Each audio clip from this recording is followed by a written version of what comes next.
Baik, pendengar Pro 1 RRI Singaraja, siaran kanal informasi dan inspirasi. Terima kasih untuk Anda yang masih setia bergabung bersama kami. Dan seperti biasa pukul 9 hingga pukul 10 nanti, kami akan mengajak Anda untuk berbincang bersama narasumber kami yang bisa Anda tonton juga melalui kanal YouTube RRI Singaraja Official. Baik, pagi hari ini kami sudah bersama narasumber yaitu Bapak Ketut Widyade SH, Wakil Ketua 1 DPC Pradi Singaraja. Om Swastiastu, selamat pagi. Om Swastiastu, selamat pagi Mbak Den. Selamat pagi juga pendengar radio dimanapun bisa mendengarkan siaran ini ya. Salam sehat selalu. Salam sehat. Dan juga ada akademisi Bapak Iko Mangkawi Arta SH MKN selaku dosen Fakultas Hukum Universitas Panji Sakti Singaraja. Om Swastiastu, selamat pagi Pak Kawi. Swastiastu, selamat pagi para pemirsa dimanapun berada. Selamat pagi Bu. Selamat pagi juga. Nah, ini adalah topiknya menjadi advokat sukses melalui pendidikan khusus profesi advokat. Ini seperti apa sebenarnya pendidikan khusus profesi advokat? Mungkin siapa dahulu yang memulai, silakan. Pak Ketut dulu. Silakan. Baik, terima kasih ya Mbak Iden. Jadi pertama-tama sebelum kita masuki sesi ini ya sebagai pembahasan tentang menjadi advokat yang sukses. Pertama-tama perlu kami sampaikan dulu tentang keberadaan Pradi ya gitu ya sebagai wadah organisasi di bidang advokat gitu ya, di bidang hukum, di mana Pradi Singaraja saat ini di bawah Bapak Doni sebagai ketua itu, di mana pimpinan pusat DPN itu ada Pak Udo gitu ya. Sebagai wadah dari Pradi sesuai dengan amanat undang-undang gitu ya,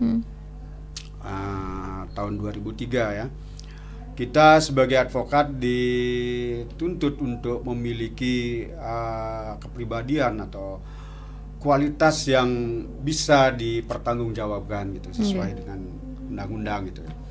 Dan kita di Pradi sebelum menjadi seorang advokat kita diwajibkan itulah untuk memenuhi kriteria sebagai seorang advokat, wajib melakukan suatu pendidikan profesi gitu ya, sesuai dengan profesi gitu. Dan kebetulan di sini Pradi sebagai wadah tunggal di bidang hukum gitu, kita diberi kewenangan oleh undang-undang itu dalam 8 kewenangan yang kita miliki gitu.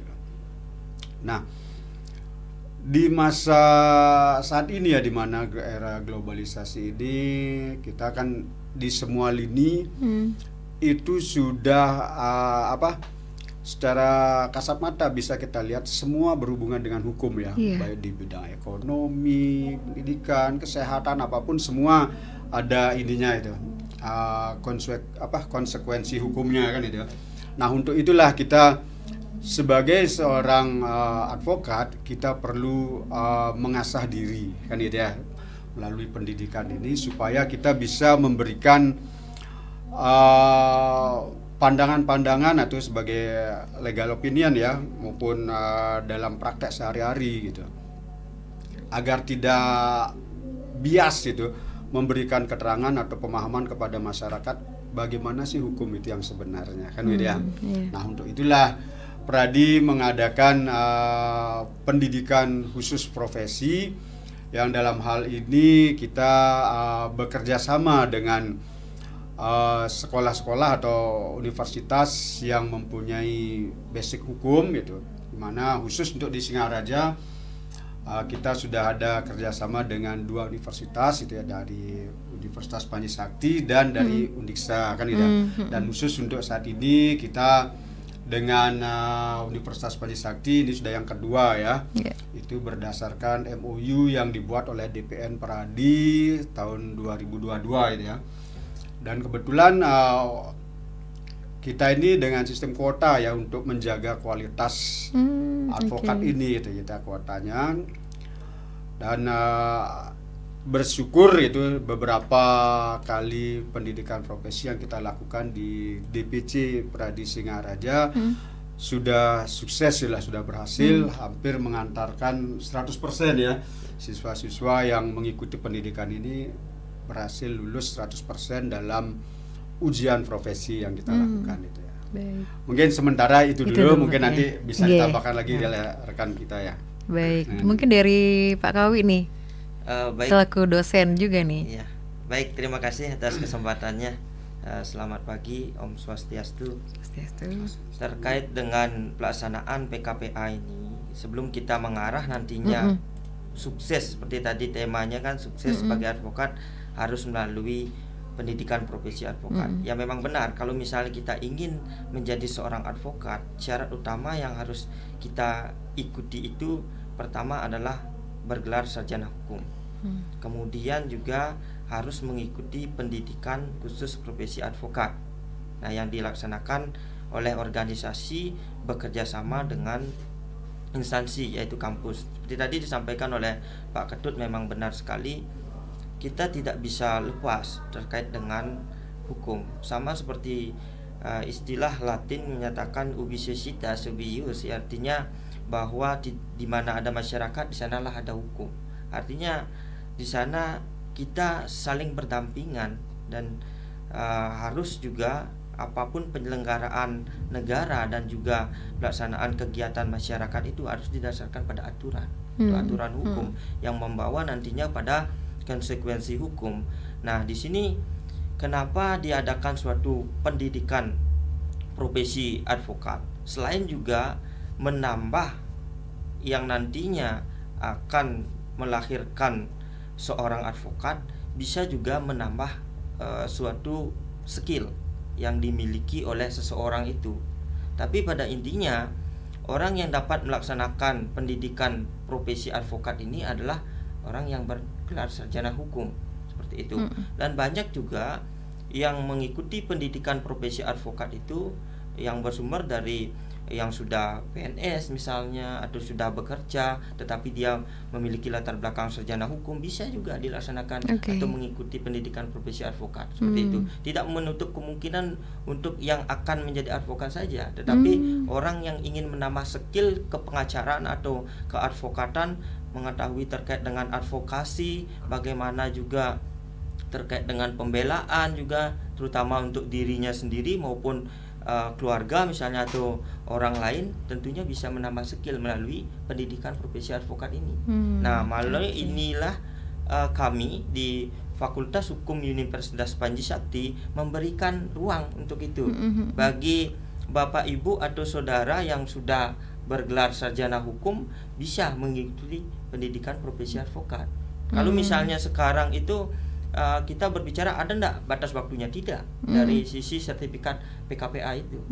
Artinya itu suatu investasi yang digunakan seumur hidup. Dan juga dari sisi profesi advokat itu sesuai dengan Undang-Undang Nomor 18 Tahun 2003 tentang advokat itu tidak ada yang menyebutkan mengenai batas akhir terkait dengan sertifikat PKPA atau batas pensiun daripada seorang advokat. Biasanya banyak dari kepolisian dan juga dari kejaksaan dan juga instansi lain yang sudah memiliki gelar sarjana hukum, dia saat ini misalnya posisinya sebagai pegawai negeri sipil, nantinya setelah dia pensiun, setelah purna bakti dalam pelaksanaan di pegawai negeri sipil atau ASN tersebut, dia melangsungkan sumpah jabatan sebagai advokat, seperti itu. Karena sudah dia membekali sertifikat advokat ini, seperti itu. Itulah artinya tidak ada ruginya kalau misalnya melaksanakan PKPA. Dan juga di Fakultas Hukum itu, Fakultas Hukum Universitas Panji Sakti khususnya, banyak alumni-alumni kami yang sudah dicetak sebagai advokat sekarang. Itu.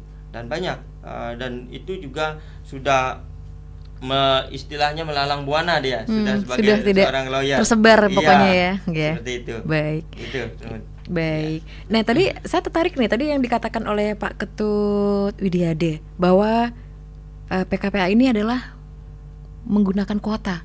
Iya. Iya, seperti apa Pak maksudnya Pak? Begini Bu ya, jadi kuota ini kita jalin itu di samping untuk menjaga atau mencari kuantitas jumlah advokat, juga kita menjamin itu untuk menjaga kualitas dari para advokat yang akan kita terjamin ya. Ya, kita biar terjamin ya.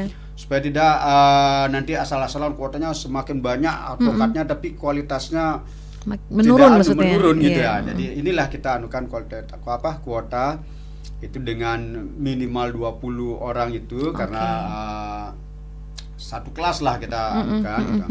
Jadi kita bisa lebih intens, lebih memberikan pembekalan kepada para calon advokat itu.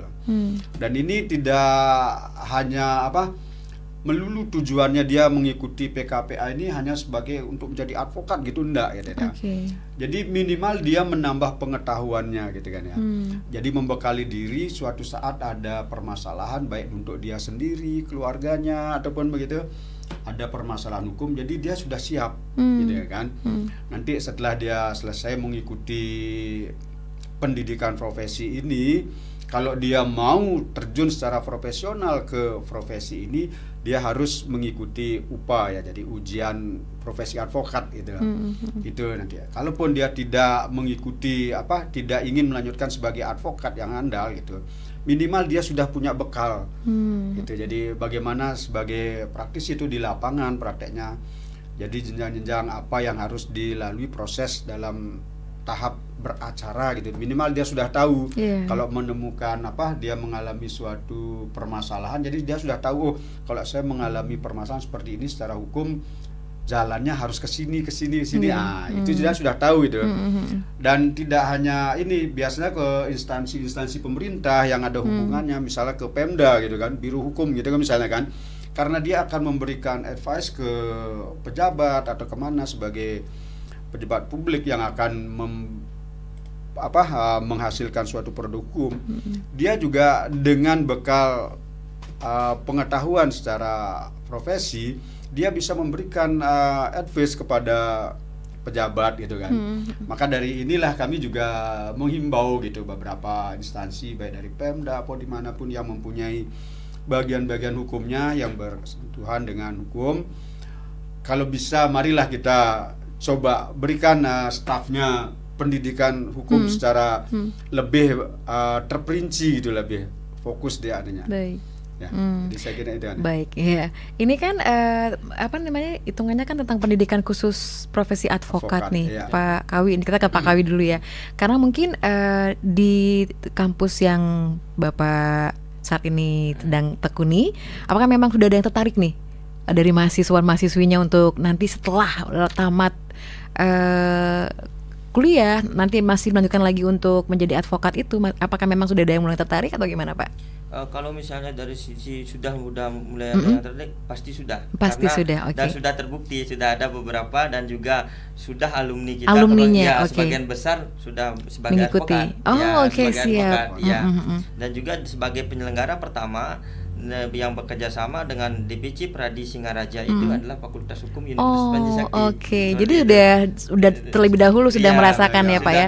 Dan apakah imbasnya sudah terasa nih Pak dari untuk kampus sendiri dah hitungannya? Sudah ya. Oke, baik. Pastinya dari sisi respon dan juga dari penilaian dari masyarakat itu terkait dengan ini alumni mana, terkait dengan sebagai advokat, ini alumni Universitas. Jadi kredibilitasnya tambah nih ya. Iya, Oke, siap. Baik. Nanti kenapa Pak? Ya, terkait dengan hal itu juga kami di Fakultas Hukum yang melaksanakan kedua ini ya dengan DPC Pradi Singaraja, seperti tadi disampaikan tidak menutup kemungkinan yang berada di wilayah Singaraja saja. Kami bisa melaksanakan secara online juga. Yang di luar Singaraja juga jadi bisa ya. Itu kami juga memberikan luang seperti tadi disampaikan, tidak menutup kemungkinan kepada yang baru tamat sebagai sarjana hukum saja, tetapi bisa juga yang sudah bekerja dan juga berlatar sarjana hukum mengikuti profesi advokat. Artinya kami supaya tidak mengganggu juga aktivitas utamanya yaitu pekerjaannya. Pelaksanaan pendidikan profesi yang advokat yang kami laksanakan itu bisa laksanakan secara online dan dilaksanakan pada Sabtu Minggu. Baik. Tentunya di pendidikan profesi advokat itu dilaksanakan hanya 1 bulan. 1 bulan. Ya, ini yang harus dijelaskan ya. Tapi tahan dulu Pak. Ya, kami akan tetap memberitahukan bahwa kami akan mengajak Anda pendengar Prosatueri Singaraja dimanapun Anda berada, Anda boleh bertanya bersama narasumber kami pagi hari ini terkait tentang topik kami yaitu menjadi advokat sukses melalui pendidikan khusus profesi advokat. Sesaat lagi masih bersama dengan Bapak Kawi dan juga Bapak Ketut Widyade. RRI Digital. Nikmati kemudahan interaksi partisipasi, dan kolaborasi dengan RRI Digital. Interaksi, dengar dan saksikan siaran langsung kami, daftarkan akun Anda, dan mulailah berinteraksi di setiap program dan konten kami. Partisipasi, kreasikan konten Anda berupa berita, podcast, vlog, film, musik, dan playlist. Kolaborasi, kami mengajak berbagai komunitas untuk berkembang bersama melalui digital platform. RRI Digital kini juga menghadirkan terobosan baru, workspace platform, dan online learning platform dengan fasilitas-fasilitas unggulan, monitor impact and outcome, meeting online, video conference, dan library. RRI Digital menghadirkan fitur-fitur untuk peningkatan interaksi, partisipasi, kolaborasi, workspace, dan learning. Segera download RRI Digital. Ini adalah cerita mereka yang pernah terkena narkoba. Ya, kuliah gagal, nggak lulus juga jadinya. Terus sering bentak-bentak orang tua juga. Intinya satu deh, hancur banget waktu itu. Awalnya nyoba-nyoba, tapi kebablasan. Aku makin narkoba, abis itu kerjaan hilang. Terus sahabatku yang sering ada buat aku juga jauh sama aku. Ya jelas pergaulan sih. Tapi ya gara-gara narkoba itu saya merasa banyak kehilangan kesempatan di masa depan. Habis itu disuruh rehabilitasi 6 bulan sih. Alhamdulillah sekarang udah bisa hidup tanpa narkoba. Wah, dendam. Sampai sekarang aku dendam sama masa laluku. Tapi keluarga aku yang selalu nguatin. Pokoknya jangan pernah mendekati apalagi mencoba pakai narkoba. Saat itu semua udah siap. Keluarga deket sampai keluarga jauh, semua juga udah kita undang. Tapi seminggu sebelum acara, semua batal. Calonku overdosis, meninggal karena narkoba. Setelah mendengar pengalaman mereka, kamu rela hidupmu terpuruk akibat narkoba? Senutu Narkoba. Baik, pendengar, masih bersama Bapak Ketut Widada SH, Wakil Ketua 1 DPC Pradi Singaraja, dan juga Akademisi Ikomang Kawi Arta SHMKN, dosen Fakultas Hukum Universitas Singaraja.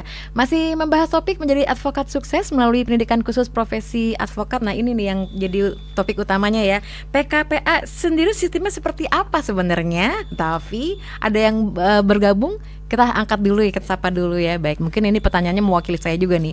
Halo, selamat pagi.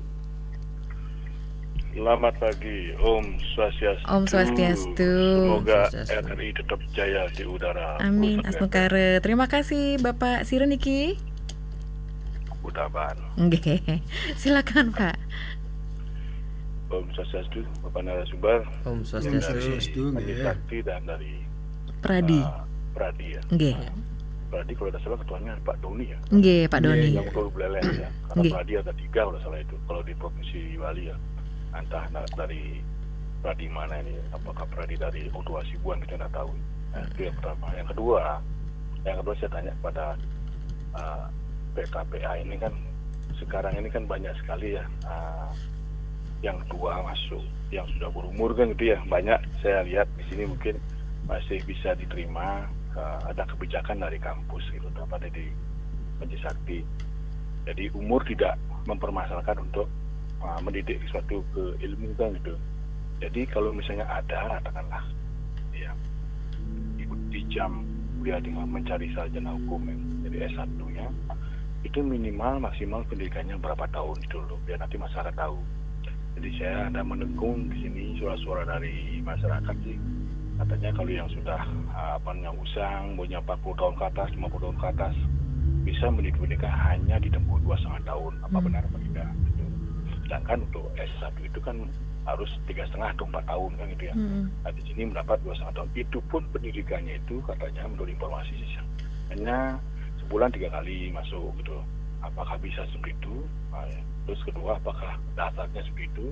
Jadi kapan dapat belajarnya dia? Kenapa kok? Berarti kan hanya mencari gelar S1 saja, pendidikannya yang formalitas saja kan gitu ya. Nah ini yang saya masyarakat biar tahu gitu. Kalau memang bisa begitu, rasanya sangat dibantu dari masyarakat, terutama yang bagi yang sibuk bekerja. Itu ya, banyak sebenarnya yang kepingin bahwa kuliah ingin mencari sarjana hukum, padahal dia di sisi lain sudah sering mengikuti suatu argumen-argumen, cuma landasannya dia itu karena dia tidak punya gelar sehingga dia tidak malu dia untuk artinya katakanlah kalau dia lancung ke pengadilan itu. Jadi kan sepertinya biar tidak terkesan mohon maaf nih ya, profesinya maklar kasus gitu, Markus gitu. Jadi tidak sekali kalau dia punya legalitas harus punya minimal yaitu sarjana hukum dan ikut PKPA dan menjadi lawyer. Nah, saya sangat setuju itu. Yang kedua, jadi pertanyaan saya ini kan begini ya, mudah-mudahan nanti ini kalau memang ini dicetak satu PKPA atau mungkin apa pendidikan sarjana hukum, biar nanti ada di seluruh Bali masing-masing desa adat tuh biar ada satu lawyer, kedua lawyer yang mewakili desa adatnya. Karena di sisi lain banyak sekali yang di masyarakat ini tidak paham tentang regulasi hukum gitu. Kenapa? Karena sering dijolimi, kadang-kadang sering intervensi. Terkadang ini kan mohon maaf sekali kita buka-bukaan aja lah ini kan. Para penegak hukum oknumnya, bukan saya menyebut institusinya. Para penegak hukum institusinya ini kadang-kadang kan selalu juga intervensi by design dan kadang-kadang itu mengkriminalisasi dan selalu ada dugaan konspirasi dalam menangani suatu penegakan hukum. Nah ini perlu kita disikapi bersama. Gitu. Jadi seolah-olah nanti yang punya permasalahan melapor takut. Kenapa? Karena satu sisi seperti yang tadi hari itu takut dikriminalisasi. Yang nanti lagi melapor, apalagi orang desa, bisa nanti saya salah, bisa nanti saya di penjara. Ada seperti begitu. Nah inilah dalam regulasi ini semoga nanti bisa diatur di dalam pendidikan hukum di Universitas Mensakti. Terus yang terakhir Pak, yang ketiga, saya berharap sekali mudah-mudahan didengar sama masyarakat Leleng, dan ini kedua kepada wakil rakyat DPR. Dia harus paham tentang regulasi hukum dan dia harus sarjana hukum karena dia nanti membuat perda dia nanti dia menyelaksanakan tidak bisa gitu. Nah itu dalam hal ini kan sering begitu, perda dibuat dia tidak ngerti. Karena apa? Karena mereka tidak salah hukum, jadi tidak paham tentang bagaimana endingnya, terus bagaimana ke depan regulasinya, terus risalahnya tidak dibuat.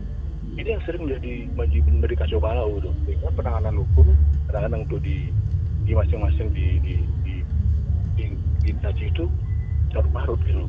Nah, ini harus disikapi Pak depan bisa nanti dievaluasi. Pertanyaan saya satu Pak, para anggota DPR biar masuk sarjana hukum lah, biar paham. Begitu juga dengan penyidik-penyidiknya juga yang ada di masing-masing yang ada di institusi yang berhubungan dengan hukum tuh biar paham dengan hukum dan dia nanti benar-benar dia tahu tuh. Jadi tidak istilahnya boleh katakan direkayasa lah, by design gitu. Jadi ini yang saya tekankan Pak. Wah, mudah-mudahan lah nanti. Pertanyaan saya satu, tolong jawab Pak, apakah pendidikan di dalam menempuh sarjana hukum yang sudah lewat umurnya, misalnya sekarang nama SMA, terus dia 20 tahun sudah tamat, dia kepingin menjadi sarjana hukum, jadi pengacara. Berarti kan kalau sekolah ini berapa tahun harus ditempuh? Menurut informasi kan ada 2,5 tahun katanya. Dan ada di sana katanya ada joki-joki di sana itu. Oh gampang masuk, tak usah sebulan sekali masuk, nanti ada jokinya nanti kalau bawa A, B, C, D misalnya kata. Itu sudah ada terbongkar Pak, semuanya itu. Nah mudah-mudahan lah nanti informasi-informasi ini saya tidak benar yang saya masukkan ini, sehingga nanti kampus ini memang benar-benar menerapkan suatu disiplin ilmu sehingga dia paham tentang apa masukan daripada pelajaran-pelajaran tersebut masuk. Jadi dia tidak pakai joki. Itu harapan saya Pak. Sekian, terima kasih. Om Santi Om. Santi. Baik, terima kasih. Penelpon pertama kami dari Kubu Tambahan. Yang jelas kami masih akan tetap mengajak Anda pendengar dan pemirsa YouTube RRI Singaraja. Tapi satu pertanyaan kembali ya Bapak, mumpung ada yang masuk lewat WhatsApp kami, yaitu Bapak Romi Sudite di Jalan Srikandi. Selamat pagi Pak Romi. Dalam advokat di samping pendidikan khusus, apakah dikenal juga pendidikan dalam jabatan atau in-service training? Jika ada, apakah itu bersifat reguler atau hanya insidentil? Dan satu lagi yang saya kurang jelas adalah antara istilah advokat, pengacara, bantuan hukum, dan pukrul itu seperti apa? Terima kasih. Satu penelpon lagi deh Pak ya sebelum kita tanggapi. Baik, satu penelpon. Halo, selamat pagi Om Swastiastu. Selamat pagi Om Swastiastu. Selamat pagi Ibu Siren niki Ibu. Yang Ibu Made ring Sambang. Oh nggih. Terus niki mohon maaf yang wau niki mendengar. Nggih. Dari kampus napi niki Uniksa napi Unipas, Panji Sakti. Oh, Panji Sakti. Nggih. Tentang pendidikan advokat enten nggih? Iya, tentang advokat, menjadi advokat sukses melalui pendidikan khusus profesi advokat. Oh, enggak. Ada juga nih dari Wakil Ketua Peradi. Nggih. Silakan Bu Made. Om Swastiastu Bapak narasumber. Nggih, Om Swastiastu bagi Bu Made. Yang bertanya sedikit. Untuk pendidikan advokat niki waktunya berapa tahun per tahun? Terus biayanya berapa dan nanti apakah setelah pendidikan advokat niki bisa langsung membuka praktek, kan? Nah, niki itu yang kedua. Yang ketiga, apakah selain dari kampus Univas, ya misalnya dulu dia kuliah di kampus Univas, terus itu selain di sana dia kuliah, apakah boleh masuk pendidikan niki di Univas? Nggih, suksema niku manten nggih. Nggih, suksema Bu Made. Nggih.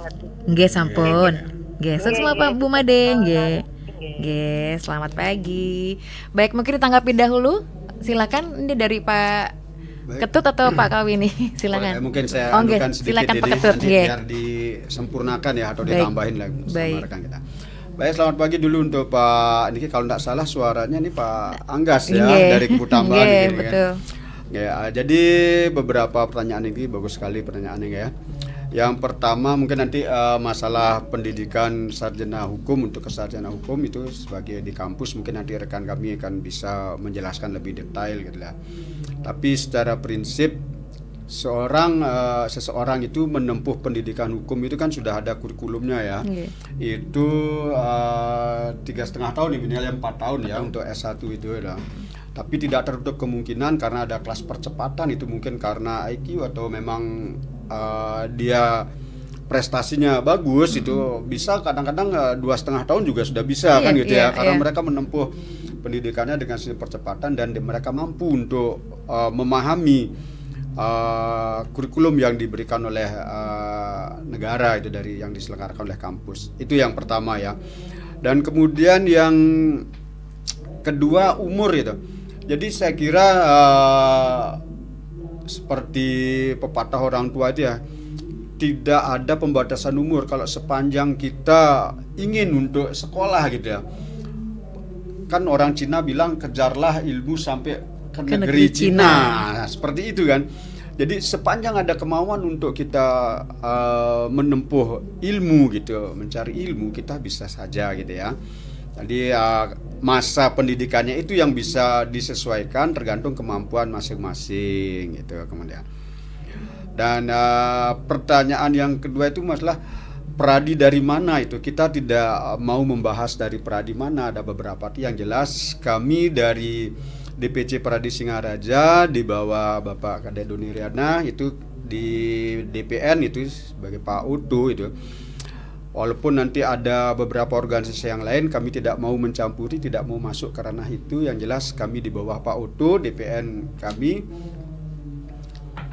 Itu kemudian masalah PKPA-nya, pendidikannya itu kita upayakan di sini selama 1 bulan ya, 1 bulan itu beberapa materi yang akan disampaikan nanti dalam 1 bulan itu kita ambil Sabtu sama Minggu, di samping memberi kesempatan kepada masyarakat yang mungkin lagi bekerja atau dia bisa melakukan kegiatan yang lain tapi juga bisa mengikuti pendidikan profesi ini ya. Itu selama 1 bulan kita anukan. Sekaligus menjawab ini dari Ibu Made ya, kalau Pak Romi sebentar nanti Ibu Made waktu pendidikannya itu ya. Kemudian ini yang harus yang bisa mengikuti pendidikan ini adalah mereka yang sudah mempunyai latar pendidikan sarjana hukum gitu ya. Jadi di luar itu kan nggak bisa, jadi nggak masuk nanti kalau kita bawa ke sebagai advokat. Dia bukan sarjana hukum gitu kan, nanti lempas dia jadi aneh. Itu kemudian apakah setelah PKPA itu nanti langsung bisa praktek? Itu belum bisa Ibu ya, kita anukan nanti karena selesai kita mengikuti pendidikan profesi advokat, setelah dinyatakan lulus dalam pendidikan ini kita mendapat sertifikat, kita harus mengikuti ujian lagi dulu. ya yang diselenggarakan oleh pemerintah, itu negara, itu dalam hal ini dilakukan oleh Pradi, harus mengikuti itu pendidikan itu. Setelah lulus, nanti dinyatakan lulus dalam ujian profesi advokat, barulah dia mempunyai lisensi atau izin untuk berpraktek. Dan sebelum berpraktek itu pun mereka diwajibkan untuk magang dulu. Gitu. Jadi ada ketentuan kita harus magang dulu 2,5 tahun ya. Sesuai dengan ketentuannya, dan magangnya itu pun pada advokat yang sudah berpraktek itu loh, minimal itu dia sudah 7 tahun advokat itu berpraktek, baru dia boleh memberikan pendampingan atau untuk mereka magang gitu. Jadi tidak sembarang advokat begitu dia tamat, dia praktek baru 1-2 tahun dia sudah boleh menerima advokat baru untuk magang, tepatnya tidak bisa gitu ya. Sesuai dengan undang-undang dan di kode etik juga ada, itu minimal sudah berpraktek 7 tahun baru dia boleh menerima atau mengeluarkan rekomendasi bahwa calon advokat yang sudah lulus itu bisa untuk buka praktek untuk dilakukan penyumpahan. Itu anehnya ya. Kemudian lagi sarannya ini ya, himbauannya Pak Angga sini bahwa di setiap desa itu harus ada lawyer gitu. Kita sih keinginannya sama ya, jadi ya kalaupun di tiap desa itu ada masyarakat yang ingin atau mau berkecimpung di dunia hukum, itu dia memberikan pendampingan atau memberikan arahan atau apa istilahnya, memberikan ini pengetahuan ya, gambaran kepada masyarakat yang memang awam ya, karena kebetulan di desa-desa itu di pelosok ya, terutama di daerah yang agak jauh dari suasana pengadilan atau perkotaan itu, jadi jarang ininya. Pemerintah pun sudah membuka ruang gitu ya. Jadi sekedar memberikan informasi tentang hukum itu di desa itu sudah ada yang dinamakan paralegal gitu kan ya. Tapi dia belum boleh berpraktik beracara gitu. Sebatas dia memberikan informasi bahwa proses hukum itu adalah seperti ini tahapannya. Jadi kita bekali masyarakat itu gitu ya. Dan dari DPC sendiri pun kita sudah ada program, kita memberikan sosialisasi ke desa-desa ya. Jadi beberapa program kerja DPC Pradi Singaraja juga sudah kita lakukan itu, memberikan pemahaman ke masyarakat itu tentang hukum itu. Nah, terus kemudian yang terakhir ya, kalau masalah aparat itu ya dari ini ya, atau oknum di ini tuh ya, kita tidak mau membahas itu ya. Jadi itu sudah konteksnya lain.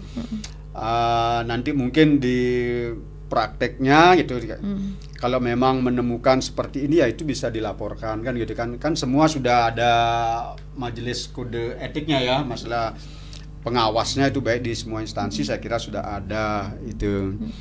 Kemudian himbauan kepada anggota legislatif ya, wajib sebagai sarjana hukum saya kira juga agak susah gitu ya, karena dari disiplin ilmu yang lain juga memang diperlukan juga gitu. Cuman di legislatif itu di dewan kan sudah ada jadi bagian-bagian yang memberikan advice ya. Jadi ada staf ahlinya gitu ya, dari segi hukum, dari segi kesehatan, apapun itu sudah ada itu. Dan melalui pendidikan inilah kita juga menghimbau gitu ya kepada anggota dewan gitu, jadi di staf-staf administrasinya itu di dewan, supaya bisalah memberikan beberapa karyawannya atau stafnya untuk ikut mengikuti pendidikan ini. Jadi minimal dia mempunyai pengetahuan lebih lah untuk persiapan diri dalam rangka penyusunan regulasi yang ada di legislatif. Itu sih harapannya, dan semuanya memang harus tahu ya sebelumnya ya. Baik. Jadi itu mungkin nanti dari rekan kami ada yang ini ditambahkan lagi. Silakan. Siap. Pak Komang. Silakan Pak Kawi. Baik, terima kasih. Pertanyaannya sangat luar biasa ya dari ketiga penanya terkait dengan PKPA. Tadi sudah disampaikan oleh rekan kami yaitu Pak Ketut, juga terkait dengan kita mengikuti pendidikan itu tidak juga mengenal umur kan seperti itu, long life education kan seperti itu. Dan di samping itu juga terkait dengan pendidikan hukum khususnya di Fakultas Hukum Universitas Panji Sakti, karena ada kurikulum standar nasional dia dari Kementerian Pendidikan, yaitu pendidikannya 4 tahun. Kami itu melaksanakan pendidikan terkait dengan di Fakultas Hukum itu 4 tahun, dan juga hanya di pelaksanaan, artinya pelaksanaan pendidikannya kami mengambil jadwal sore, gitu. Tetapi kurikulumnya itu tetap kami laksanakan. Nah, perkuliahan secara langsung, apalagi ada praktik peradilan semu dan juga praktik beracara, itu harus melakukan perkuliahan secara langsung supaya mahasiswa itu khususnya yang mencari sarjana hukum supaya tahu bagaimana praktiknya beracara seperti itu. Nah, di samping itu pula terkait dengan pendidikan tersebut sampai saat ini itu tetap 4 tahun untuk pelaksanaannya. Itu terkait dengan SKS sudah dihitung. Ya, per SKS itu ya, bobot per semester itu berapa SKS bisa mengambil, seperti itu sudah ditentukan nantinya. Nah, tentunya dari proses itulah kami juga tidak menghilangkan dari sisi kualitas seperti itu. Kami tetap memperhatikan suatu kualitas, apalagi mohon maaf kami sedikit menyampaikan terkait dengan yang di dalam ya di Fakultas Hukum. Banyak dari tenaga-tenaga pengajar kami itu di Fakultas Hukum itu sebagai seorang praktisi juga. Selain mengenal terkait dengan dari sisi akademisi, juga mengenal dari sisi praktiknya seperti itu, supaya bagaimana mematchingkan antara teori dengan praktik itu, seperti itu. Sedikit tidaknya bisa memang sih banyak orang menyampaikan kok beda nih antara teori dengan praktik, supaya supaya artinya sebelum kita berpraktik itu harus kita mengetahui dulu teorinya, seperti itu. Kemudian terkait dengan tadi disampaikan, ini sarannya sangat bagus sekali terkait dengan wakil rakyat harus memahami hukum. Tentunya kita juga mengenal di pasal 1 ayat 3 Undang-Undang 1945, negara Indonesia itu adalah negara hukum. Nah, itulah sebagai pijakan, sebagai panglima hukum, artinya sebagai legislator dan juga sebagai lembaga legislatif tentunya harus memahami hukum tentunya. Nah, maka dari itulah dari Fakultas Hukum Universitas Panji Sakti juga memberikan ruang kepada yang sudah bekerja, khususnya misalnya wakil rakyat yang ingin melanjutkan sebagai sarjana hukum, bisa dilaksanakan sore tanpa mempengaruhi dari sisi pekerjaannya. Sisi pekerjaan kan sehari dari pagi misalnya dari jam 8 sampai jam 4. Kami pelaksanaan kuliahnya dari jam 5 sampai jam 9 malam. Gitu. Nah, terkait hal tersebut tentunya selain itu juga tadi disampaikan lawyer di Pemda. Iya, lawyer di setiap desa adat. Iya. Tadi disampaikan juga oleh Pak Ketut. Ya, sudah disampaikan oleh Pak Ketut, itu tentunya kesadaran nantinya bagaimana supaya ini merupakan hak bagi kita, persamaan di depan hukum, supaya tidak seperti tadi disampaikan baru di desa tidak berani menyampaikan dan lain sebagainya, takut dikriminalisasi dan lain sebagainya. Secara jelas di Undang-Undang 1945 di pasal 28D menyebutkan bahwa setiap orang itu mempunyai hak kedudukan yang sama di depan hukum, asas equality before the law. Itu. Nah, artinya di sana supaya masyarakat itu tidak ujuk-ujuk pertama sudah takut berurusan tentang hukum. Bagaimana membela kepentingannya diri sendiri, apalagi nantinya sudah mau ikut pendidikan di sarjana hukum, ditambah juga mengikuti PKPA, itu membekali dirinya sendiri untuk menjadi percaya diri ketika misalnya berhadapan dengan masalah hukum, seperti itu. Kemudian dari sisi pertanyaan di Pak Romi ya. Iya, Pak Romi. Ya, Pak Romi. Perbedaan bantuan hukum, pengacara, advokat, tentunya sebelum adanya Undang-Undang Nomor 18 Tahun 2003 tentang advokat itu istilah yang memberikan jasa hukum itu banyak, ada konsultan hukum, ada pengacara, ada advokat. Sekarang di pasal 32 Undang-Undang Nomor 18 tahun 2003 tentang advokat itu dijadikan satu. Yang disebut konsultasi, yang disebut sebagai pengacara, yang disebut sebagai konsultan hukum, yang disebut sebagai advokat, itu jadi satu kesatuan, diistilahkan sebagai advokat. Nah, sekarang makanya lahirnya Undang-Undang Nomor 18 tahun 2003 itu tentang advokat. Itu mempunyai persamaan dia. Ya. Kemudian terkait dengan bantuan hukum ini, nah yang bisa memberikan bantuan hukum ini bisa pengacara atau advokat, dan juga bisa dari sisi akademisi, dan juga ada suatu ruang LKBH seperti tadi disampaikan, lembaga konsultasi bantuan hukum. Di sana di dalamnya ada akademisi, dosen hukum, kemudian juga ada pengacara, ada juga paralegal, ada juga mahasiswa hukum di dalamnya. Seperti itu. Itulah yang bisa memberikan sebagai pemberi bantuan hukum. Itu. Nah, kemudian Ibu Made dari Sambangan, untuk biaya terkait dengan biaya advokat itu ya, pendidikan profesi advokat, kami di panitia mengambil biayanya itu 5 juta rupiah selama pendidikan. Ya, selama pendidikan profesi advokat ini. Pendidikan profesi advokat ini dilaksanakan 1 bulan dia. 1 bulan. Ya. Inilah tentunya peluang inilah bagi masyarakat, khususnya sarjana hukum, itu harus dipergunakan dengan baik, supaya tidak nanti ke depannya karena persaingan semakin ketat, nanti bisa saja undang-undang ini dirubah, pendidikan profesi advokat itu dirubah menjadi S2 nantinya. S2 terkait dengan advokat. Nah, ini kan nanti kita tidak tahu. Lebih spesifik lagi ya kan. Dan juga dari sisi waktu juga, dari sisi biaya juga akan lebih bertambah lagi. Makanya inilah gunakan kesempatan ini dengan baik untuk melaksanakan pendidikan profesi advokat. Di samping juga pendidikan profesi advokat ini singkat waktunya, kami bukan berarti dalam artian singkat itu mengabaikan dari sisi kualitas. Tetap kami menetapkan dari sisi kualitas, itu yang pertama dulu. Ada nanti terkait dengan pelatihan soal, terkait dengan bagaimana mengikuti ujian profesi advokat dan lain sebagainya. Itu. Kemudian apakah selain kuliah di sana bisa mengikuti PKPA? Bisa. Yang penting dia berlatar sarjana hukum. Itu. Dari universitas manapun, yang penting seorang tersebut sudah bergelar sarjana hukum, bisa melaksanakan PKPA di Fakultas Hukum Universitas Banyu Sakti yang bekerjasama dengan DPC Pradi Singaraja. Seperti itu. Nah, terkait dengan hal tersebut, tentunya pelaksanaannya 1 bulan. Setelah itu, setelah pendidikan profesi advokat, ada nantinya ujian profesi advokat. Nah, ujian profesi advokat itu setelah saudara lulus ujian profesi advokat, Anda melakukan suatu magang. Magang di advokat seperti tadi sudah disampaikan. Kemudian magang itu pelaksanaannya 2 tahun. Nah, setelah sudah mendapatkan suatu sertifikat daripada PKPA, ujian profesi advokat juga sudah lulus, kemudian sudah mengikuti mengikuti magang di advokat bersangkutan, keluar surat keterangan magang dengan umur minimal 25 tahun, bisa sudah untuk melakukan pelantikan sumpah sebagai advokat. Kalau misalnya sudah dilantik sebagai advokat, bisa sudah melaksanakan praktik langsungnya secara langsung di masyarakat. Dan juga profesi advokat ini lingkup wilayah kerjanya seluruh Indonesia. Seperti itu ya.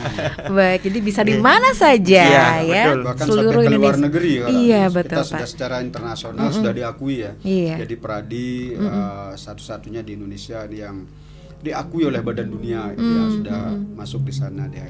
Mungkin ini ada pertanyaan yang maksudnya tadi belum lengkap juga Pak, dalam advokat di samping pendidikan khusus, apakah dikenal juga pendidikan dalam jabatan? Itu seperti apa?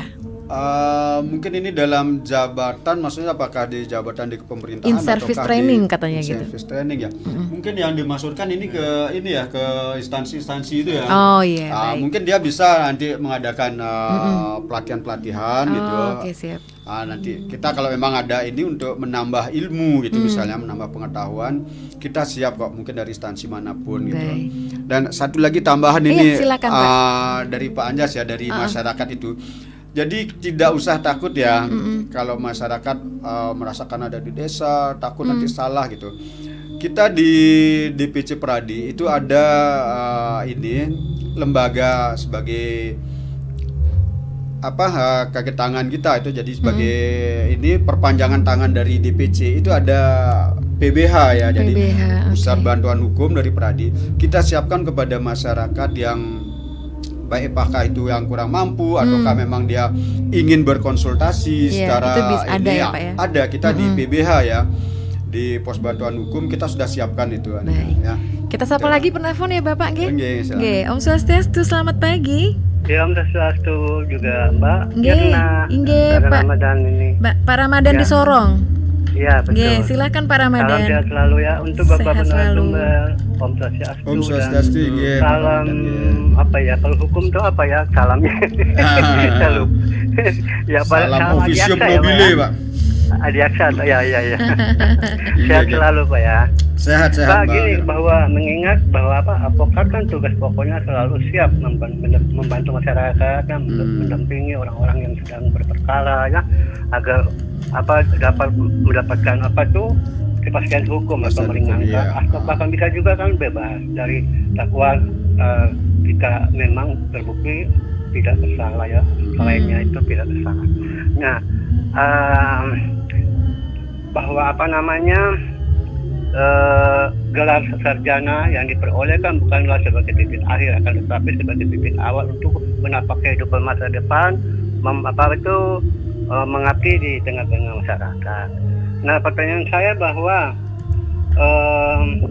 jika mahasiswa fakultas hukum yang berprestasi atau yang mempunyai IP-nya di 3, gitulah, apakah dapat direkomendasikan untuk dapat kepada pemerintah atau institusi terkait ataupun kepada perusahaan swasta agar dapat mempermudahnya mencari pekerjaan, Pak.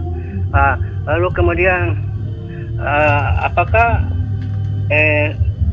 ini sebaiknya dari magister hukum, Pak, lebih bagus, karena kalau klien melihat masih S1 mungkin kadang-kadang agak kurang sukses gitu ya. Terus yang berikut, agar dapat membuka kantor biro hukum advokat, agar dia legal standing itu apa saja Pak syaratnya itu ya. Nah, itu saja mungkin. Dan itu saja ya Pak. Memang kan undang-undang pidana dan perdata kan ini memang harus bersumber daripada asas-asas keadilan, asas-asas kebijaksanaan. Itulah sebabnya kan setiap hakim ingin atau akan menjatuhkan vonis selalu membaca demi keadilan berdasarkan ketuhanan Yang Maha Esa. Jadi harus menguasai itu juga Pak, ilmu kejiwaan yang betul-betul dia mempunyai yang baik ya, mempunyai pribadi atau istilahnya itu. Iya, hitungannya bermoral dan beretika ya Pak ya. Ya, moralitas dan etika yang baik agar tidak mengecewakan begitu. Betul. Ya. Terima kasih Pak Ramadan. Ya, gimana kira-kira? Iya, nanti didengarkan jawabannya. Bapak narasumber ya. Baik. Terima kasih Pak Ramadan. Terima kasih banyak, sama-sama. Selamat pagi. Ditunggu jawabannya karena memang Pak Ramadan adalah penelpon terakhir ya. Kita ada waktu 5 menitan kurang lebih nih. Silakan nih Pak Kawi dan Pak Ketut. Jawabannya seperti apa tanggapannya nih? Terima kasih ya Pak Ramadan ya. Jadi sedikit.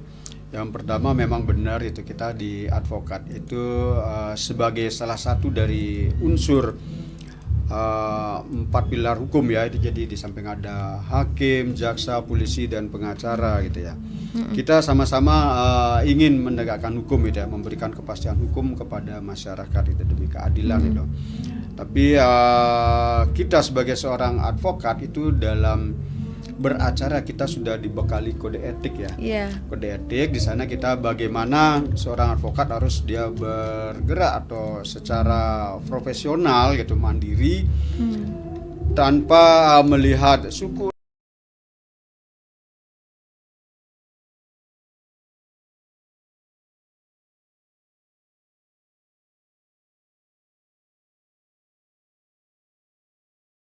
Yang terakhir gitu ya, yang menentukan nantinya gitu. Jadi kita tetap berusaha untuk memberikan kepastian hukum, memberikan pelayanan kepada masyarakat, mengarahkan bagaimana hukum dapat ditegakkan dengan baik sesuai dengan porsinya, kan begitu ya.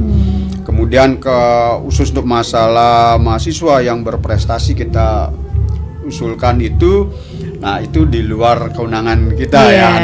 Itu jadi pemerintah juga sudah memberikan ruang itu bagi masyarakat yang berprestasi, apakah melalui beasiswa atau apa, mungkin itu nanti di lain ini ya kan.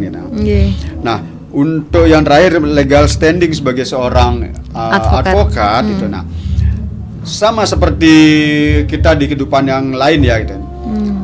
Contoh kita ambil naik sepeda motor ya, keabsahan kita sebagai seorang membawa sepeda motor kita harus punya SIM kan, begitu ya. Lengkap. Itu yang harus kelengkapan. Nah, begitu juga sebagai seorang advokat, dia harus mempunyai legal standing, yaitu kartu tanda anggotanya bahwa menyatakan memang orang itu adalah seorang advokat gitu ya.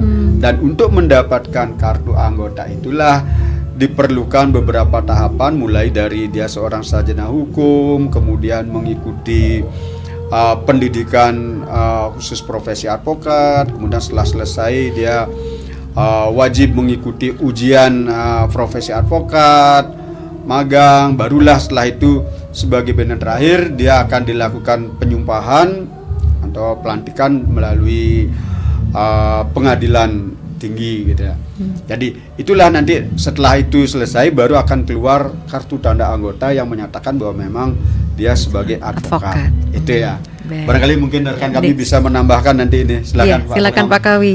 Baik, benar tadi disampaikan oleh Pak Ketut ya. Sudah banyak sekali terkait dengan jawaban yang disampaikan dari pertanyaan Pak Ramadan. Tadi disampaikan juga Pak Ketut terkait dengan ada PBH, Pos Bantuan Hukum ya. Kami juga di Universitas Panji Sakti di Fakultas Hukum ada juga LKBH, lembaga khusus lembaga konsultasi bantuan hukum. Kalau misalnya ada permasalahan hukum bisa datang langsung ke sana. Ya, dari jam berapa Pak kalau boleh tahu nih? Kalau misalnya jamnya itu dari jam 8 sampai jam 2, jam 2 sore. Nah, nanti ada ketua, kemudian sekretaris, nanti di sana terkait dengan persoalan hukum apapun bisa disampaikan di sana dan konsultasinya gratis nanti. Nanti bisa diarahkan. Nah, kemudian yang kedua terkait dengan institusi ya, ketika misalnya ada mahasiswa atau misalnya anak didik yang berprestasi, tentunya dari akademisi atau misalnya dari sisi universitas ataupun fakultas bisa memberikan suatu rekomendasi. Ketika misalnya apalagi kemarin ada salah satu mahasiswa, ada beberapa juga yang melanjutkan studi S2-nya. Nah, dia meminta rekomendasi juga dari fakultas. Dari fakultas itu sangat penting juga sebagai bahan pertimbangan diterima atau tidaknya sebagai magister hukum. Dan juga ketika misalnya mencari beasiswa misalnya, rekomendasi itu sangat penting sekali. Dan juga dari universitas dan juga fakultas, tentunya kami di Fakultas Hukum dan Universitas Panji Sakti memberikan hal itu. Dan juga memberikan terkait dengan hak yang dimiliki oleh mahasiswa tersebut seperti itu. Kemudian terkait dengan ilmu jiwa atau pribadi ya, bagaimana kita juga dibekali suatu kode etik dalam pelaksanaan atau kaidah moral dalam melaksanakan profesi kita sebagai seorang advokat. Nah, dan terakhir terkait dengan PKPA ini, kami di Fakultas Hukum Universitas Panji Sakti bekerjasama dengan DPC Pradi Singaraja sudah membuka pendaftarannya. Baik, kapan nih Pak? Pendaftarannya sudah kami buka 1 bulan yang lalu dan akan berakhir lagi 1 minggu ini. Oh, baik. Ya. Jadi silahkan ya. Silahkan siapa-siapa yang ingin melanjutkan sebagai advokat atau mengikuti pendidikan profesi advokat, silahkan langsung bergabung. Langsungnya kemana nih Pak? Langsungnya ke Fakultas Hukum Universitas Panji Sakti di Jalan Bisma. Dan juga bisa ke DPC Pradi Singaraja di sekretariatnya. Di Jalan Ayani. Ahmad Yani. Ya, siap. Baik, itulah jawabannya ya. Karena memang sudah semua dijawab pertanyaan-pertanyaan dari Kak Anda, pendengar Pro 1 RRI Singaraja. Mungkin sebagai closing statement sekaligus kita akan akhiri dialog ini. Silahkan, ada yang tambahan mungkin yang hal penting yang harus disampaikan. Jadi ya satu hal yang ingin saya sampaikan gitu kepada masyarakat, terutama kepada rekan-rekan advokat ini yang baru memulai gitu ya. Jadi jagalah sikap etika kita di masyarakat, pertahankan bahwa advokat itu sebagai profesi yang mulia ya, sesuai anunya. Jadi tetap bertanggung jawab kepada masyarakat. Kalau kita sudah menyatakan siap untuk membantu, kita harus siap membantu gitu.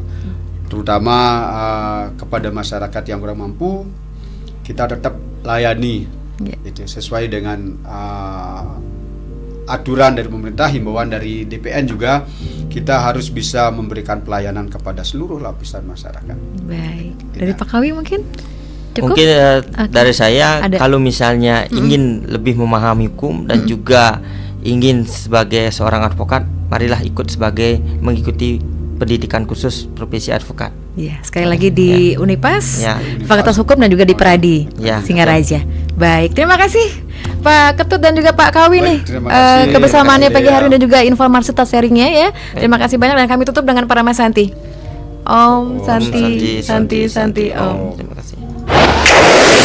Pro 1 RRI Singaraja. Follow Instagram Pro 1 RRI Singaraja, Facebook Pro 1 RRI Singaraja. Kanal informasi dan inspirasi 97,9 FM, 101,2 FM dan AM 1080 kHz. Pro 1 RRI Singaraja. Kanal informasi dan inspirasi. Indonesia tanah airku, tanahku padamu. Di sana aku berdiri, jadi mantu minumku. Indonesia bangsaku, bangsa dan tanah airku. Marilah kita berseru, Indonesia bersatu. Hiduplah tanahku, hiduplah negeriku, bangsaku, rakyatku semuanya.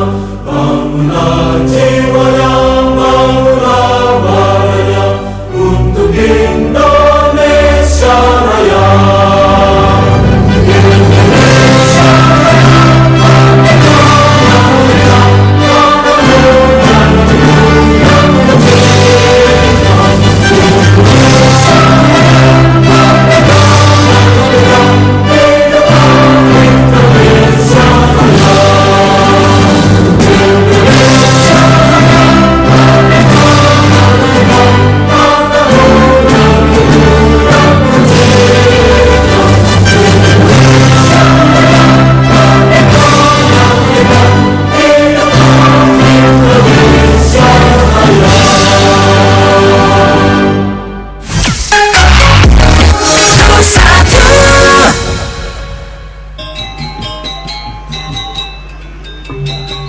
Om Swastiastu. Om Mano Badarah Kartawo Yantu Uwiswata. Mugi-mugi kerahajengan, kedamaian, lan segala pikiran baik datang dari segala penjuru.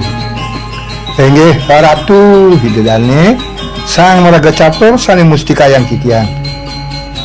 Titiang puniki jero dalang panice saking penarukan malih jagi numargiang upacara upakara